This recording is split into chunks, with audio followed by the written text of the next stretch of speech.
من الشيطان الرجيم بسم الله الرحمن الرحيم ولن يؤخر الله نفسا إذا جاء أجلها والله خبير بما تعملون. ഏറെ സ്നേഹമുള്ള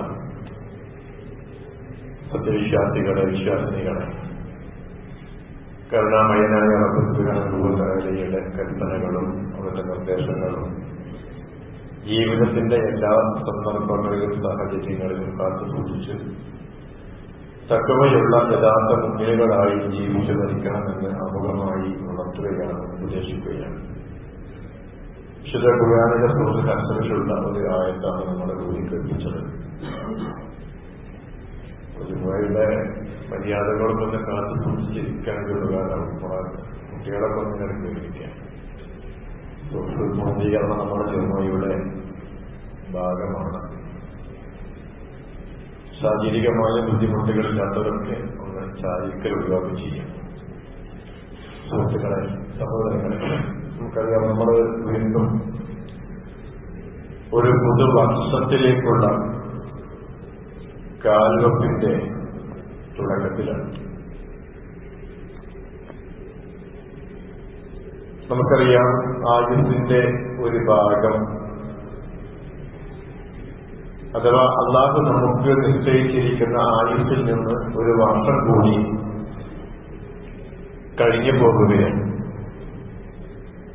ഈ ഒരു ഘട്ടത്തിൽ വലിയ ചിന്തകളും ആലോചനകളും നമുക്ക് ആവശ്യമാണ്. അനവധി ചോദ്യങ്ങളെ ബാക്കി വെച്ചുകൊണ്ടാണ് ഓരോ ദിവസവും വർഷവും നമ്മളോട് വിട പറയുന്നത്. നമുക്കറിയാം, നമ്മുടെ ജീവിതത്തിൽ നിന്ന് കഴിഞ്ഞു പോയ വർഷമോ മാസമോ മണിക്കൂറുകളോ ഇനി ഒരിക്കലും നമ്മുടെ ഈ ജീവിതത്തിലേക്ക് തിരിച്ചു വരികയില്ല. അതൊരു സത്യമാണ്. ആർക്കും അധികം ബുദ്ധി കൊടുത്ത് ആലോചിക്കാതെ തന്നെ മനസ്സിലാക്കുന്ന ഒരു കാര്യവുമാണ്. ഇതുപോലെ തന്നെ അല്ലാഹുവല്ലാത്ത എല്ലാ സംഗതികൾക്കും ഒരു അവസാനമുണ്ട്. കുല്ലുമാൻ അലൈഹ ഫാൻ വയബ്ഖാ വജ്ഹു റബ്ബിക ബിൽ ജലാലി വൽ ഇക്റാം. ലോകത്തുള്ള മുഴുവൻ വസ്തുക്കളും നശിച്ചു പോകും, മരിച്ചു പോകും, അത് നാമാവശേഷമായി പോകും. എന്നാൽ അല്ലാഹുവിന്റെ മുഖം മാത്രം അവശേഷിക്കുന്ന ഒരു അവസ്ഥയെക്കുറിച്ച് വിശുദ്ധ ഖുർആൻ പ്രതിപാദിക്കുന്നുണ്ട്. സഹോദരങ്ങൾ, 2024 തുടക്കത്തിൽ നമ്മളെ കണ്ട് അൽഹംദുലില്ലാഹ് അതിന്റെ ഒടുക്കത്തിൽ ഈ മണിക്കൂറുകൾ നമ്മൾ ഭൂമി ലോകത്ത് ജീവിച്ചിരിക്കുന്നവരാണ്. ഇനി 2025 എന്ന് പറയുന്ന ഒരു പുതിയ വർഷത്തെ വരവേൽക്കാനും തയ്യാറായി നിൽക്കുകയാണ് നമ്മൾ. കാരണം അതിന്റെ മുന്നോട്ടുള്ള പ്രയാണം അതിവേഗത്തിൽ നടന്നുകൊണ്ടിരിക്കുന്നുണ്ട്, നടത്തിക്കൊണ്ട് പോകുന്നുണ്ട്. ഇങ്ങനെ വർഷങ്ങൾ കഴിഞ്ഞു പോകുമ്പോൾ നമ്മുടെ മനസ്സിലുണ്ടാകേണ്ട ചിന്ത, നമ്മുടെ ജീവിതത്തിലെ ഒരു പേജ് നമ്മൾ വായിച്ചുകൊണ്ടിരിക്കുന്ന വളരെ താല്പര്യപൂർവം വില കൊടുത്ത് വാങ്ങി വായിച്ചുകൊണ്ടിരിക്കുന്ന ഒരു പുസ്തകത്തില് ആ പുസ്തകത്തിന്റെ പേജ് നമ്പർ ഉണ്ടാവും. അതിങ്ങനെ വായിച്ചു പോകുന്ന നമുക്ക് ഒരു ആശ്വാസമാണ്. ഇനി 4 പേജ് കൂടി ബാക്കിയുള്ളൂ, ഒരു 10 പേജ് കൂടി ബാക്കിയുള്ളൂ, ബാക്കിയൊക്കെ ഞാൻ വായിച്ച് തീർത്തിട്ടുണ്ട്. അതിൽ വായിച്ച കാര്യങ്ങളൊക്കെ എന്റെ മനസ്സിൽ അക്ഷരം തെറ്റാതെ വെള്ളിപ്പുള്ളി വ്യത്യാസമില്ലാതെ എനിക്കറിയാം എന്ന് ഉറപ്പുള്ള ഒരു പുസ്തകം നമുക്ക് വായിക്കുമ്പോൾ ഉണ്ടാകുന്ന ഒരു ഫീലിംഗ് ഉണ്ട്. സഹോദരങ്ങൾ, അതുപോലെ തന്നെയാണ് നമ്മുടെ ജീവിതത്തിലെ ഒരു പേജ് കൂടിയാണ് ഒരു വർഷം കഴിഞ്ഞു പോകുമ്പോൾ നാം മറിച്ചു അല്ലെങ്കിൽ പറിച്ചു മാറ്റുന്നത്. ഇനി ഒരിക്കലും ആ പേജിലേക്ക് നമ്മൾ തിരിച്ചു പോകുകയില്ല. ഒരു പുതിയ വർഷം വരുന്നതിനോ പോകുന്നതിനോ ഇസ്ലാമിൽ വലിയ സ്ഥാനമൊന്നുമില്ലെങ്കിലും ഇന്ന് നമുക്കറിയാം ന്യൂ ഇയർ, ഒരു പുതുവർഷാരംഭം എന്ന് പറയുന്നത് പലർക്കും ആഘോഷം അവസരമാണ്. പല സ്ഥലങ്ങളിലും പുലരുവോളം സംഗീതവും നൃത്തവും വിരുന്നുമുള്ള ആഘോഷം, fountain show, animation show, carnival, light show, laser show, കരിമരുന്ന് പ്രയോഗം, വാദ്യമേളങ്ങൾ തുടങ്ങി കരയും കടലും ആകാശവും വർണ്ണങ്ങളിൽ ആറാടിക്കുന്ന വിനോദത്തിനുള്ള അവസരങ്ങളാക്കി മാറ്റുന്ന ഒരു തലമുറയിലാണ് നമ്മൾ ജീവിക്കുന്നത്. ഇത് മാത്രമല്ല, ലഹരി വസ്തുക്കൾ വ്യാപകമായി ഉപയോഗിക്കുന്ന ആഘോഷമാക്കി മാറ്റാനുള്ള ആലോചനയിലാണ് ചിലർ. ഇനി നമുക്ക് കേൾക്കാം, ഡിസംബർ 31 കഴിഞ്ഞ് ജനുവരി 1-ാം തീയതി സാധാരണ എല്ലാ വർഷവും കേൾക്കാറുള്ള, നമ്മൾ വായിച്ചു പോകാറുള്ള ഒരു വാർത്തയാണ്, ന്യൂ ഇയർ ആഘോഷത്തിന്റെ ഭാഗമായി ആളുകൾ കുടിച്ചു തീർത്ത മദ്യത്തിന്റെ കണക്ക്, കോടികളുടെ കണക്ക്. അതിങ്ങനെ ചില വർഷങ്ങളിലൊക്കെ ജില്ല തിരിച്ചിങ്ങനെ വരും. അതിൽ ഏറ്റവും കൂടുതൽ മുൻപന്തിയിലുണ്ടാകല് മലപ്പുറം ജില്ലയിലെ തിരൂര് മേഖലയാണ്, പൊന്നാനി മേഖല, അങ്ങനെയുള്ള പ്രദേശങ്ങളാണ് ഞാൻ പറഞ്ഞത്. അപ്പൊ ലഹരി എന്ന് പറയുന്നത് ഇത്തരം ആഘോഷ വേളകളിലൊക്കെ ചെറിയ രൂപത്തിലൊക്കെ ആകാം എന്ന് വിശ്വസിച്ചുകൊണ്ടിരിക്കുന്ന ഒരു തലമുറ വളർന്നുകൊണ്ടിരിക്കുന്നുണ്ട്. അത് അവിടെ മാത്രമൊന്നല്ല, അതെല്ലാം ആഘോഷമാക്കി മാറ്റലാണ്. അള്ളാഹു കൽപ്പിച്ചിട്ടുള്ള വിവാഹ വേളകൾ പോലും അത് വലിയ ആഘോഷമാക്കി മാറ്റുകയും അവിടെ എല്ലാവിധ അനിസ്ലാമിക പ്രവണതകളും അരങ്ങേറുകയും ചങ്ങാതിമാര് കൂട്ടം കൂടി മദ്യപിക്കുന്ന കാഴ്ചകൾ വരെ നമ്മുടെ പല സ്ഥലങ്ങളിലും ഉണ്ടാകാറുണ്ട്. ഞാൻ പറഞ്ഞത് എന്തൊരു സംഗതിയെയും ആഘോഷമാക്കി മാറ്റുന്ന ഒരു കാലഘട്ടത്തിലാണ് നമ്മുടെ ചിന്ത. അതെങ്ങനെ കളർഫുള്ളാക്കാം എന്ന് ആലോചിച്ചുകൊണ്ടിരിക്കുന്ന ഒരു തലമുറ. ഇവിടെ നമ്മൾ ചില കാര്യങ്ങൾ മനസ്സിലാക്കേണ്ടത്, ഒരു വർഷം പോകുമ്പോ ആ വർഷത്തെ നമ്മൾ യാത്രയാക്കുമ്പോ, ഒരു പുതുവർഷത്തെ നമ്മൾ വരവേൽക്കാൻ തയ്യാറായി നിൽക്കുമ്പോ നമ്മുടെ മനസ്സിൽ ഉയരേണ്ട 1-2 ചിന്തകളുണ്ട്. ആ ചിന്തകളിൽ ഒന്ന്, സഹോദരങ്ങളെ, സഹോദരിമാരെ, അത് നമ്മുടെ മരണത്തെക്കുറിച്ചുള്ള ചിന്തയാണ്. അള്ളാഹു നമുക്ക് കണക്കാക്കിയിരിക്കുന്ന ആയുസ് 68 വയസ്സുവരെ ജീവിക്കണമെങ്കിൽ 60 വയസ്സുവരെ ജീവിക്കാനാണ് അള്ളാഹുവിന്റെ തീരുമാനമെങ്കിൽ എന്റെ ആയുസ്സിൽ നിന്ന് 53 വർഷവും കഴിഞ്ഞുപോയി. ഇനി കേവലം ഒരു 7 വർഷം മാത്രമാണ് ജീവിക്കാൻ. 60 വയസ്സാണെങ്കിൽ എനിക്കുണ്ടാവുക. എങ്ങനെ നിങ്ങൾ ഓരോരുത്തരും തിരിച്ചുവെക്കണേ? എത്ര ഉണ്ടാകാൻ നമുക്ക് അള്ളാഹ് മുൻകൂട്ടി അറിയിച്ചു തരാത്തത് വെറുതെയൊന്നല്ല. ഒരു 7 വർഷം കൂടി കഴിഞ്ഞാൽ ഞാൻ മരിക്കുന്നതാണ്. 7 വർഷം വരെ മരണത്തിന് ഞാൻ ഉണ്ടാകൂല. കാരണം ഉരുകി തീർന്നിട്ടുണ്ടാകും. ലാസ്റ്റ് ലീഫ് എന്ന് പറയുന്ന ഒരു പുസ്തകം വാങ്ങാൻ കിട്ടും. അതിലെ ക്യാൻസർ പേഷ്യന്റായ ഒരു രോഗി എല്ലാ പ്രതീക്ഷകളും അസ്തമിച്ച് വീടിന്റെ റൂമുകളിൽ തളച്ചിടപ്പെട്ട ഒരു സ്ത്രീയുടെ കഥയാണ് ആ പുസ്തകത്തിലുള്ളത്. ആ പുസ്തകത്തിൽ ഇങ്ങനെ നോക്കുമ്പോ, പുസ്തകം വായിച്ച സ്ത്രീ നേരമെടുത്താൽ ജനവാതിലുകൾ തുറന്നിട്ട് പുറത്തേക്ക് കണ്ണു നട്ടിങ്ങനെ ഇരിക്കുകയാണ്. കാരണം എന്താ പറയുക, രക്ഷയില്ല, ക്യാൻസറാണ്, ഏത് സമയത്ത് മരണപ്പെടാം. അങ്ങനെ ആ മരത്തിൽ നിന്ന് ഓരോ ദിവസവും ഇലകളിങ്ങനെ കൊഴിഞ്ഞുകൊണ്ടേയിരിക്കുമ്പോ ആ പെൺകുട്ടിക്ക് തോന്നുകയാണ്, ഇതുപോലെയാണ് എന്റെ ആയുസ്. അവസാനമായി വീഴുന്ന ആ ഇല എന്നാണോ അന്നായിരിക്കും എന്റെ മരണമെന്ന് ചിന്തിക്കുകയാണ്. അങ്ങനെ അവസാനത്തെ ഇലയും ആ മരത്തിൽ നിന്ന് കുഴിഞ്ഞു ചാടിയപ്പോ ആ പെൺകുട്ടി പറയുന്നുണ്ട്, ഈ ഇലയുടെ കൂടെ ആ ഒറ്റ ഇല ഇങ്ങനെ കാണുമ്പോണ്ടാകുന്ന ഒരു വേദനുണ്ടല്ലോ, വേജാറുണ്ടല്ലോ, ഒരു പ്രയാസമുണ്ടല്ലോ.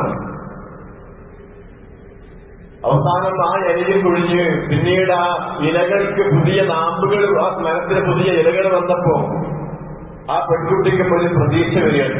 അങ്ങനെ പിന്നീട് കുറച്ചു കാലം ആ പെൺകുട്ടി ജീവിച്ചു എന്ന് പണ്ടൊക്കെ വായിച്ചു പോയ ഒരു പുസ്തകത്തിലെ കഥ ഇപ്പോ ഓർമ്മ വന്നതാണ്. ഞാൻ പറഞ്ഞത്, ഇങ്ങനെ ഓരോ ഇലകളും നമ്മുടെ ജീവിതത്തിൽ നിന്ന് കൊഴിഞ്ഞു പോയിക്കൊണ്ടേയിരിക്കുന്നുണ്ട്. അതിനിടയിൽ നമുക്കറിയാം, ഒരു നാൾ നാമും മരണത്തിന് കീഴടങ്ങുന്നവരാണ്. 2024 ഡിസംബർ 31 എന്ന് പറയുന്ന ആ ദിവസം ഇനി ഒരിക്കലും ഭൂമിലോകത്തേക്ക് അതൊരു മടക്കമില്ല. ഇതുപോലെ തന്നെ എല്ലാത്തിനും ഉണ്ട് എന്നാണ് ഞാൻ സൂചിപ്പിക്കുന്നത്. സഹോദരങ്ങളെ, നമ്മളെ കഴിഞ്ഞു പോകുന്ന മാസങ്ങളും ദിവസങ്ങളും മണിക്കൂറുകളും നമ്മുടെ ആയുസ്സിന്റെയും ഇഹലോക ജീവിതത്തിന്റെയും വിരാമത്തിന്റെ അടയാളമാണ്. നാം മരണത്തോടടുക്കുന്നു എന്ന തിരിച്ചറിയാനും നമുക്ക് സാധിച്ചാൽ നാം വിജയികളായി മാറും എന്നാണ് സൂചിപ്പിക്കാനുള്ളത്. നമുക്കറിയാം, ഒരിക്കൽ അബൂ സുഫിയാൻ ഉബൈദുല്ലാഹി ഇബ്നു ജർഹമിയും രണ്ടുപേരും കൂടി മുആവിയ റളിയല്ലാഹു അൻഹുവിനെ സന്ദർശിക്കാൻ പോയ ഒരു ചരിത്രമുണ്ട്. അങ്ങനെ മുആവിയയുടെ അടുത്തെത്തിയപ്പോ ഇവർ തമ്മിൽ ഒരുപാട് വർത്തമാനം പറഞ്ഞു നിന്ന കൂട്ടത്തില്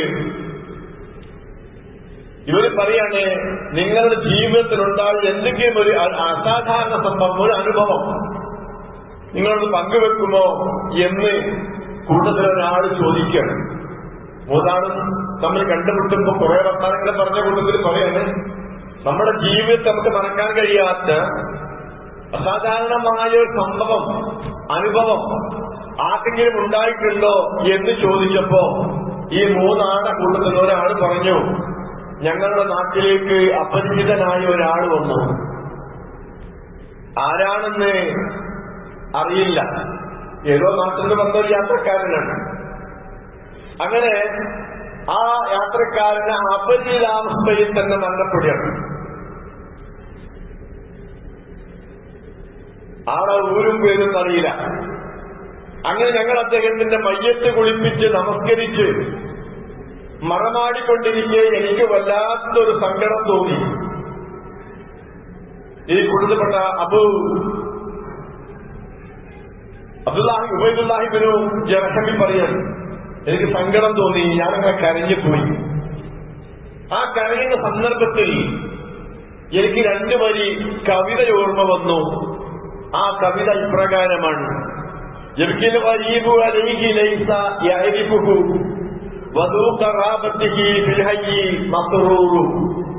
ഇതാണ് അദ്ദേഹത്തിന് ഓർമ്മ വന്ന കവിത.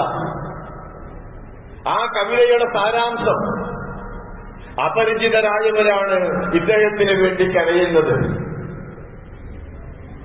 അപരിചിതരായ, ഒരു പരിചയമില്ലാത്ത ആളുകളാണ് ഈ മയ്യത്തിന് വേണ്ടി കരയുന്നത്. എന്നാൽ ഇദ്ദേഹത്തെ അറിയുന്നവർ, അദ്ദേഹത്തിന്റെ കുടുംബക്കാരും നാട്ടുകാരും ബന്ധുക്കളും ഇദ്ദേഹത്തിന്റെ മരണം അറിയാതെ സന്തോഷിക്കുന്നുണ്ടാവും. ഈ സംഭവം, ഈ വരികൾ കേട്ടപ്പോ കൂട്ടത്തിലുള്ള കൂട്ടുകാരൻ ചോദിക്കാണ്, എന്താ ചോദിച്ചതറിയോ, ആരാണ് ഈ കവിത എഴുതിയത്? അപ്പൊ അത് പറഞ്ഞ ആള് പറഞ്ഞു, എനിക്കറിയില്ല, ആരാണ് എഴുതിയത് എനിക്കറിയില്ല, പക്ഷെ കവിത ഞാൻ പഠിച്ചിട്ടുണ്ട് എന്ന് അദ്ദേഹം തിരിച്ചു പറഞ്ഞു. അപ്പോ മറ്റേയാൾ പറഞ്ഞു കൊടുക്കുകയാണ്, മുആവിയ റളിയല്ലാഹു പറഞ്ഞു കൊടുക്കുകയാണ്, എന്നാൽ ഈ മനസ്സിലാക്കിക്കോളൂ, ഈ കവിത എഴുതിയ ആള് ആരായിരുന്നു എന്ന് മുആവിയക്കറിയാം. കാരണം ആ കവിത എഴുതിയ ആളെ ഈ നാട്ടുകാരായ ആളുകൾക്ക് പരിചയമില്ലാന്നുള്ളൂ. അദ്ദേഹത്തിന്റെ കവിത മുമ്പ് കേട്ടിട്ടുണ്ടാവും. അപ്പൊ അദ്ദേഹം പറഞ്ഞു, ആ കവിത എഴുതിയ ആള് ഇന്നയാളാണ്. നോക്കൂ നിങ്ങൾ, കവിത 2 വരി കവിത സ്വന്തം ജീവിതത്തെക്കുറിച്ച് എഴുതി വെച്ചിട്ടാണ് ഒരാൾ മരണപ്പെട്ടു പോകുന്നത്. അദ്ദേഹത്തെ ആ നാട്ടുകാർക്കറിയില്ല. ഇത് ഞാൻ സൂചിപ്പിച്ചെന്താന്ന് വെച്ചാൽ, അപരിചിതരായ ആളുകളാണ് ഒരു മയ്യത്തിന് വേണ്ടി കരയുന്നതും പ്രാർത്ഥിക്കുന്നതും നമസ്കരിക്കുന്നതും എന്നൊരു കവിത എഴുതിച്ചിട്ട് അപരിചിതമായ അവസ്ഥയിൽ ആ മനുഷ്യൻ മരണപ്പെട്ടു പോവുകയാണ്. ആ മരണം അദ്ദേഹത്തിന്റെ വീട്ടുകാരും കൂട്ടുകാരും നാട്ടുകാരും എന്ന് പറഞ്ഞിട്ടില്ല. ഇതൊരു മനുഷ്യന്റെ അവസ്ഥയാണ്. ഒരു ദിവസം കഴിഞ്ഞു പോകുന്നത് പോലെ ആരോടും പറയാതെ അനുവാദം ചോദിക്കാതെ ഇവിടെ നിന്ന് യാത്ര പോകേണ്ടവരാണ് സഹോദരങ്ങളെ. ഞാനും നിങ്ങളും എന്നുള്ള ഒരു ഓർമ്മ ഒരു വർഷത്തെ യാത്രയാക്കുമ്പോ നമ്മുടെ മനസ്സിലൊക്കെ ഉണ്ടാകേണ്ടതുണ്ട്. നമുക്കറിയാം 2024 എന്ന് പറയുന്ന വർഷം കടന്നു വരുമ്പോ ഭൂമിക്ക് മുകളിലുണ്ടായിരുന്ന സുഖമായി ജീവിച്ചിരുന്നവർ ഇന്ന് പലരും കബറുകളിലാണ്. 2024 എന്ന് പറയുന്ന വർഷം കടന്നു വന്നപ്പോ ആ മരണപ്പെട്ടു പോയ ആരും ചിന്തിച്ചിട്ടില്ല ഈ വർഷം അഥവാ 2024 എന്റെ മരണത്തിന്റെ വർഷമാണ് എന്ന്. ആ മരണപ്പെട്ടവരാരും അറിഞ്ഞിട്ടില്ല, ചിന്തിച്ചിട്ടുമില്ല, ആലോചിച്ചു പോലും ഉണ്ടാവില്ല. നമുക്കെല്ലാവർക്കും ഇപ്പോൾ അഡ്രസ്സുണ്ട്. അതെന്താ അറിയോ? വാപ്പാന്റെ പേര്, കുടുംബത്തിന്റെ പേര്, തറവാടിന്റെ പേര്. അതിലൊപ്പം നമ്മളോട് ചോദിക്കുന്ന ഒരു ചോദ്യമുണ്ട്, ഡേറ്റ് ഓഫ് ബർത്ത്. അതും എല്ലാവർക്കും മനഃപ്പാടമാണ്. ഞാൻ പറയും, നമ്മുടെ അഡ്രസ്സിന്റെ കൂട്ടത്തില് ഒരു വരി കൂടി ചേർത്ത് വെച്ചാൽ അത് ഡേറ്റ് ഓഫ് ഡെത്താണ്, അവിടെ ക്വസ്റ്റ്യൻ മാർക്കാണ്. അതെന്താണെന്നറിയില്ല. അപ്പൊ 2024 ജനിച്ചു വീണപ്പോ അന്ന് ജീവിച്ചിരുന്ന ആരും പലരും മരണപ്പെട്ടു പോയി. ഇന്നും ഇന്നലെയുമായി കുറെ ആളുകൾ മരണപ്പെട്ടു. ഇന്ത്യയുടെ പ്രധാനമന്ത്രി അതിലുണ്ട്, പഴയ നമ്മുടെ സാഹിത്യകാരനുണ്ട്. ഇന്നലെ മരണപ്പെട്ട നമ്മുടെ ഒരുപാട് പ്രവർത്തകന്മാരുണ്ട്, കുടുംബക്കാരുണ്ട്, നാട്ടുകാരുണ്ട്, അയൽവാസികളുണ്ട്. ഇവരാരും വിചാരിച്ചിട്ടില്ലെന്നറിയോ 2024 ഡിസംബർ 26, 27 അല്ലെങ്കിൽ 28 എന്റെ മരണത്തിന്റെ ദിവസമാണ്, വർഷമാണ് എന്നാരും ചിന്തിച്ചിട്ടില്ല. അതുകൊണ്ടാണ് മഹാനായ അബൂബക്കർ സിദ്ദീഖ് റളിയല്ലാഹു അൻഹു പറഞ്ഞത്, കുല്ലുംറിഇൻ മുസബ്ബഹുൻ അഖിലിഹി വൽ മൗതു അദ്നാ മിൻ ശിറാഖി ലൈലിഹി. എല്ലാവരും വളരെ നിർഭയരായിക്കൊണ്ട് അവരുടെ കുടുംബങ്ങളുടെ കൂടെ നേരം പുലരുമ്പോൾ ജീവിച്ചിരിപ്പുണ്ട്. എന്നാൽ നിങ്ങൾ മനസ്സിലാക്കണം, വൽ മൗതു അദ്നാ മിൻ ശിറാഖി ലൈലിഹി. നിങ്ങളുടെ ചെരുപ്പിന്റെ വാറുണ്ടല്ലോ, ആ ചെരുപ്പിന്റെ വാറ്, ആ ചെരുപ്പിന്റെ വാറിനോളം അവിടെ നിൽക്കുന്നുണ്ട് നിങ്ങളുടെ മരണം. ഒന്നുകൂടെ നേരത്തെ കാണാനുള്ളൂ. ആ ചെരുപ്പിന്റെ വാറിനേക്കാൾ അടുത്താണ് നിങ്ങളുടെ മരണം സഹോദരങ്ങളെ. ചെരുപ്പിന്റെ വാറ് മാത്രമല്ല, ഇന്ന് നാം അണിയുന്ന ഷർട്ടിന്റെ ബട്ടൺസിൽ നിന്ന് അടുത്ത ബട്ടൺസിലേക്കുള്ള ദൂരമേ നമ്മുടെയൊക്കെ മരണത്തിലുള്ളൂ. അതുകൊണ്ട് ആഘോഷിക്കാൻ വേണ്ടി മീറ്റിംഗ് കൂടി വരും. പ്രകൃതിയായി മുൻ വർഷങ്ങളെക്കാൾ നല്ല രീതിയിൽ ആഘോഷിക്കണമെന്ന് ചിന്തിക്കുന്നവരും അതിനുവേണ്ടി പടക്കം പൊട്ടിക്കാൻ വേണ്ടി പണം സ്വരൂപിക്കുന്നവരും പിരിക്കുന്നവരും എല്ലാം ആലോചിക്കുക, ആ പടക്കത്തിനോടൊപ്പം പൊട്ടിത്തീരുന്നതാണ് ഒരു പക്ഷേ നമ്മുടെ ജീവിതം എന്ന് മനസ്സിലാക്കാൻ നാം ഓരോന്നും തയ്യാറാകണമെന്നാണ് എനിക്ക് സാന്ദർഭികമായി സൂചിപ്പിക്കാനുള്ളത്. 3 കാര്യങ്ങളെ കുറിച്ച് അല്ല പറഞ്ഞത്, അത് എപ്പോഴാണെന്നറിയില്ല.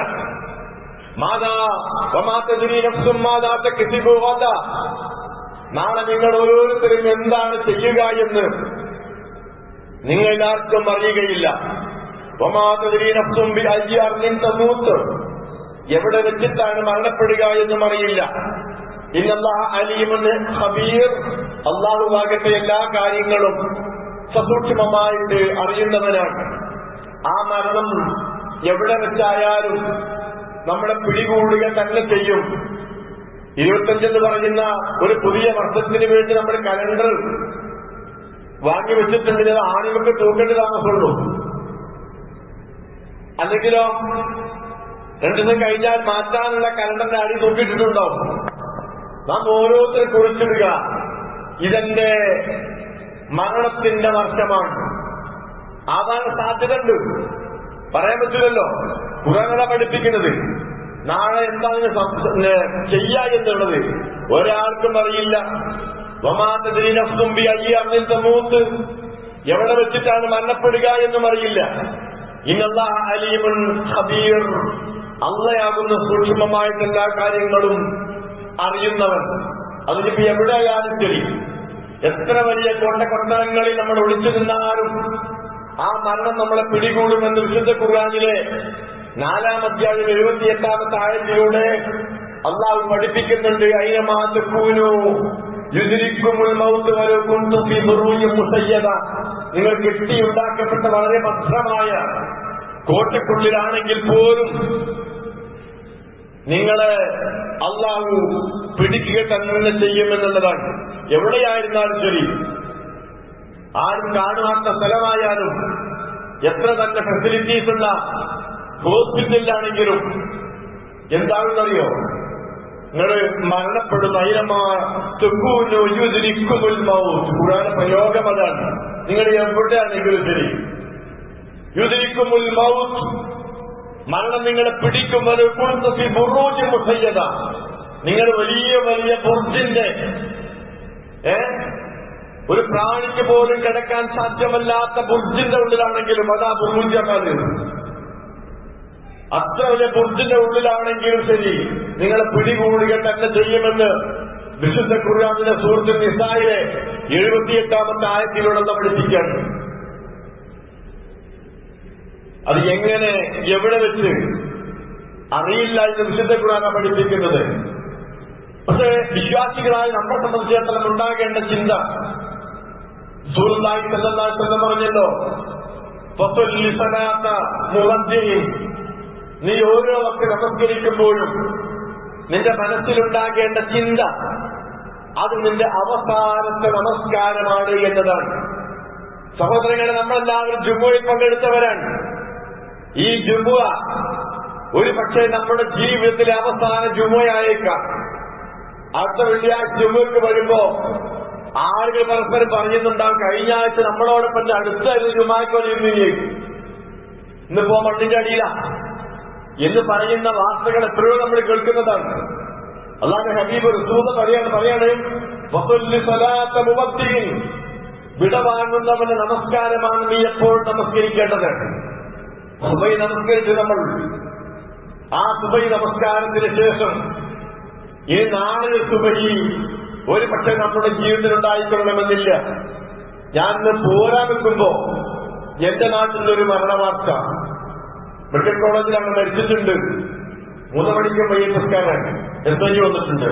ഞാൻ പറഞ്ഞത് ഇതാണ് മനുഷ്യരുടെ അവസ്ഥ എന്നതിനെ സൂചിപ്പിക്കുന്നത്. മഹാനായ അബുൽ അത്താഹിയ പറഞ്ഞല്ലോ, അൽ മൗതു ബാബുൻ വകുല്ലു നാസി ദാഖിലുഹു യാ ലൈത ശൈരി ബഅദൽ ബാബി മദ്ദാറു. ആ മരണമാകുന്ന ആ മരണം എന്ന് പറയുന്നത് ഒരു കവാടമാണ്, ഒരു വാതിലാണത്. ആ വാതിലൂടെ മനുഷ്യന്മാർ കടന്നു പോയാൽ എല്ലാ മനുഷ്യന്മാരും എല്ലാ മനുഷ്യന്മാരും ആ കവാടത്തിലൂടെ കടന്നു പോകുന്നവരാണ്. അതിൽ പ്രവേശിക്കുന്നതാണ്. വാതിലപ്പുറമുള്ള എന്റെ വീട് ഏതായിരിക്കും എന്നതാണ് എന്റെ ചിന്ത. ആ വാതിലെന്ന് പറയുന്ന മരണത്തിന്റെ കവാടമുണ്ടല്ലോ, വാതിലുണ്ടല്ലോ, ആ വാതിലപ്പുറമുള്ള എന്റെ ജീവിതം എന്തായിരിക്കും എന്നതാണ് എന്റെ ചിന്ത. അദാറു ജന്നത്തുൽ ഖുൽദി ഇൻ അമിലത് ബിമാ യുർദിൽ ഇലാഹ വഇൻ കസുർത ഫന്നാറു. അല്ലാഹുവിന് തൃപ്തിപ്പെട്ട കാര്യങ്ങൾ ചെയ്തുകൊണ്ടാണ് ഞാൻ ജീവിച്ചതെങ്കിൽ ആ വീട് എനിക്കൊരു ശാശ്വത സ്വർഗമായിരിക്കും. എന്നാലോ എന്റെ പ്രവർത്തനങ്ങൾ മോശപ്പെട്ടതാണെങ്കിൽ, വളരെ കുറച്ചേയുള്ളുവെങ്കിൽ എനിക്ക് ലഭിക്കാതിരിക്കുന്നത് നരകവുമാണെന്ന് അബുൽ അത്താഹിയ എന്ന് പറയുന്ന ഒരു കവി കുറിച്ചു വെച്ചത് നമുക്കറിയാം. അപ്പോ ഇതായിരിക്കാം നമ്മുടെ ചിന്ത എന്ന് ഞാൻ സൂചിപ്പിക്കുന്നത്. അപ്പൊ മരണത്തെക്കുറിച്ചുള്ള ചിന്തയാണ് സഹോദരങ്ങളെ നമുക്ക് ഉണ്ടാവേണ്ടത്. രണ്ടാമത്തെ പോയിന്റ് എന്താണെന്ന് വെച്ചാൽ സമയത്തിന്റെ വില നമ്മൾ മനസ്സിലാക്കുക എന്നുള്ളതാണ്. സമയത്തിന്റെ വില അറിയുക. നമ്മുടെ ചുമരിൽ തൂക്കിയിടപ്പെട്ട തൂക്കാനുള്ള കലണ്ടറും ക്ലോക്കും സമയമറിയാനുള്ള വാച്ചും ചില കാര്യങ്ങൾ നമ്മളെ ഓർമ്മപ്പെടുത്തുന്നുണ്ട്.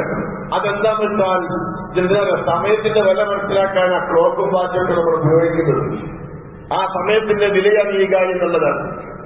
മഹാനായ ഹസൻ ബസരി അദ്ദേഹം ഒരിക്കൽ പറഞ്ഞത് എന്താന്ന് വെച്ചാൽ, ഓരോ പ്രഭാതത്തിലും ആ പ്രഭാതം നമ്മുടെ ജീവിതത്തിലെ പുതിയ പ്രഭാതമാണ്.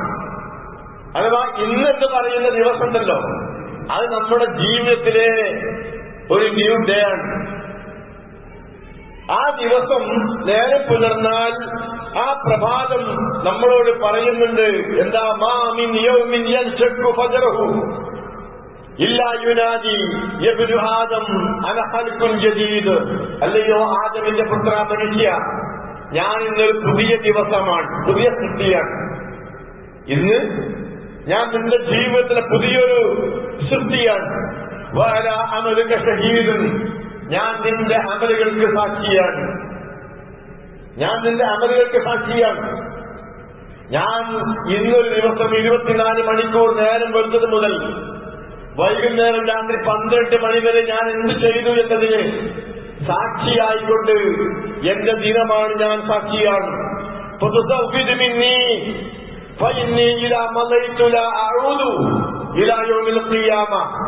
ഞാൻ ഇന്ന് കടന്നുപോയാൽ പിന്നീട് ഒരിക്കലും അന്ത്യനാൾ വരെ നിന്റെ ജീവിതത്തിലേക്ക് തിരിച്ചു വരില്ല എന്ന് മുന്നറിയിപ്പ് തരുന്നു. ഓരോ ദിവസവും നമുക്കെന്ന് മഹാനായ ഹസൻ ബസരി പറയുകയാണ് സഹോദരങ്ങളെ. അപ്പൊ ഇന്നെന്ന് പറയുന്ന ദിവസം ഉണ്ടല്ലോ, ആ ദിവസം പറയാൻ ഇന്ന് മാക്സിമം ഉപയോഗപ്പെടുത്തിക്കോ. നാളേക്ക് കാത്തിക്കണ്ട. ഇന്ന് എന്താണോ ചെയ്യാൻ പറ്റുക അതാണ് ചെയ്യേണ്ടത്. ഞാൻ ഓതിക്കേൽപ്പിച്ച ആയത്തിലല്ല പഠിപ്പിക്കാണ്, നമുക്ക് നാളാക്കാം എന്ന് ആരെങ്കിലും വിചാരിക്കുന്നുണ്ടെങ്കിൽ, ജമാഅത്ത് നമസ്കാരങ്ങൾക്ക് വൈകിയാണ് വരുന്നെങ്കിൽ നമ്മൾ ആലോചിക്കണം. ആ നമസ്കാരത്തിന്റെ കൂലി നഷ്ടപ്പെട്ടാൽ സഹോദരങ്ങളെ, നാളെ സുബഹിക്ക് നേരത്തെ എത്താമെന്ന് ആരെങ്കിലും വിചാരിക്കുന്നുവെങ്കിൽ ഒരു പക്ഷേ നാളെ എന്ന് പറയുന്ന ആ ഒരു ദിവസം നമുക്ക് കിട്ടിക്കൊള്ളണമെന്നില്ല. എല്ലാ വെള്ളിയാഴ്ച മുമ്പ് നേരത്തെ പോകേണ്ടതാണല്ലോ. ഇന്നങ്ങനെ വൈകിപ്പോയാൽ മതി എന്ന് വിചാരിക്കുന്നുവെങ്കിൽ നാം മനസ്സിലാക്കണം, ഇത് നമ്മുടെ അവസാനത്തെ ജുമുഅയാണ്. നാളെയാകാം എന്ന് വിചാരിക്കുന്നവരോട് വിശുദ്ധ ഖുർആൻ സൂറത്തുൽ മുനാഫിഖൂനിലെ 11ാമത്തെ ആയത്തിലൂടെ പഠിപ്പിക്കുന്നത്, വലയുഅഖിറല്ലാഹു നഫ്സൻ ഇദാ ജാഅ അജലുഹാ വല്ലാഹു ഖബീറുൻ ബിമാ തഅമലൂൻ. ഒരാളെയും സമയമായാൽ പിന്നീട് പിന്തിപ്പിക്കുകയില്ല. ഒരു മിനിറ്റ് നേരം അല്ലാഹുവിന്റെ മലക്കുകൾ നാം ചെയ്യുന്ന പണിയൊന്ന് തീർന്നോട്ടെ എന്ന് ഒരിക്കലും വിചാരിക്കുകയില്ല. രംഗബോധമില്ലാത്ത കലാകാരനാണ് മരണമെന്ന് പറയുന്നത്. അത് എവിടെ കയറി വരും? പള്ളിയിൽ കയറി വരും, നമ്മുടെ വീടുകളിൽ കയറി വരും. കഴിഞ്ഞ ആഴ്ച രസകരമായൊരു വാർത്ത, മകളുടെ നിക്കാഹിനെ കൈപിടിച്ചു കൊടുക്കാനുള്ള പിതാവാണ് തലേ ദിവസം രാത്രിയിൽ മരണപ്പെടുന്നത്. നോക്കൂ നിങ്ങൾ, എന്തൊരു ആരവമാണ് ആ വീട്ടിലറിയോ. എന്താ മോളെ കല്യാണ, കൂട്ടക്കാര് കുടുംബക്കാര് നാട്ടാരൊക്കെ വന്ന് ബിരിയാണി വെക്കാൻ ചെമ്പ് അടുപ്പത്താണ് ഭക്ഷണം പാകം ചെയ്തുകൊണ്ടിരിക്കുക. അല്ലാതെ റോഡിലേക്ക് ഇറങ്ങി അവിടെ അച്ചേക്കാണ് മരിക്കുക അല്ലേ? അള്ള പഠിപ്പിക്കുന്നു, ഒരാളെയും അള്ള പിന്തിപ്പിക്കൂല. നാളെ നിൽക്കാൻ കഴിഞ്ഞോട്ട് നാളല്ലേ, ഒരു 12 മണിക്കൂർ കൂടിയല്ലേ, അതവിടെ കിടക്കട്ടെ എന്ന് വിചാരിക്കൂല. ഓരോരുത്തരെയും അജലെത്തി കഴിഞ്ഞാൽ പിന്നീട് പിന്തിപ്പിക്കുന്ന പ്രശ്നമേയില്ല. അങ്ങനെയുള്ള ഒരു അവസ്ഥയെ നേരിടേണ്ടവരാണ് സഹോദരങ്ങളെ ഞാനും നിങ്ങളും എന്നുള്ള ഒരു ചിന്തയും ബോധവും ഒരു ആലോചനയും നമുക്കുണ്ടാവണം. എന്നിട്ടേ നമ്മൾ ന്യൂ ഇയർ ആഘോഷിക്കാൻ പാടുള്ളൂ എന്നാണ് എനിക്ക് സൂചിപ്പിക്കാനുള്ളത്. അങ്ങനെ ചിന്തിച്ചുകൊണ്ട് കാര്യങ്ങളെ വിലയിരുത്തി ഒരു നല്ല മുസ്ലിമായി മുഅ്മിനായി ജീവിക്കാൻ നമുക്ക് സാധിക്കേണ്ടതുണ്ട്. നാം തൗഫീഖ് നൽകുമാറാകട്ടെ.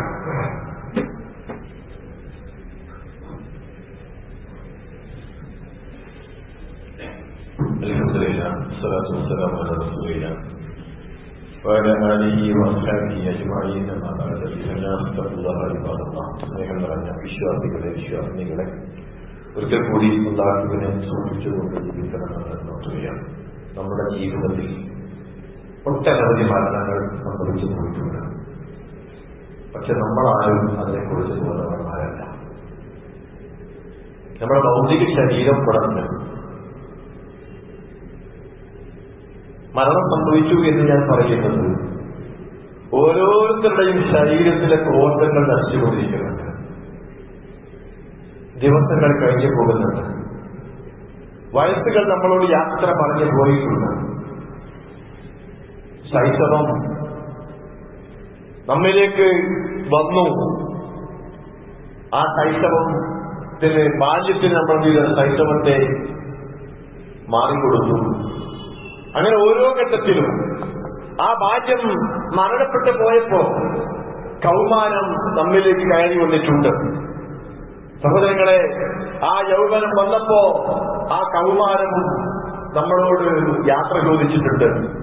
ഇനി നാം ആസ്വദിക്കുന്ന അനുഭവിക്കുന്ന യൗവനമുണ്ടല്ലോ, ആ യൗവനം എന്ന് പറയുന്ന ആ ഒരു പ്രായം വാർദ്ധക്യത്തിന് വഴിമാറിക്കൊടുക്കുകയാണ്.